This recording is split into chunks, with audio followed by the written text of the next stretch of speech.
So, okay, a little backstory. Ever since, sabi ko, pag nabigyan ako ng chance na mag-represent ng Philippines, I really wanted to wear a nahaw kasi rare ko siyang makita sa international pageant na nagagamit.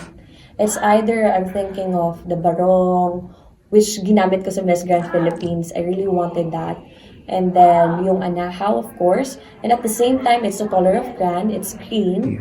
And we want to make it big. And Sir Patrick Isorena was the perfect designer to do that. So thank you so much for that, Sir Patrick. I know very time constraint din yung paggawa, and even Sir Patrick said, anahaw, bakit gusto mo ng anahaw? And then he took like a day para mag-isip din ng idea for the anahaw. It's just that I really want people to know more about the Philippines, na marami pa tayong pwedeng dalhin sa stage. Just like yung anahaw, and not everybody knows it, and everyone was asking me, at least I was able to share them the story. What is anahaw? And it's the national leaf of the Philippines. It's the Philippines that I'm bringing. So, yun.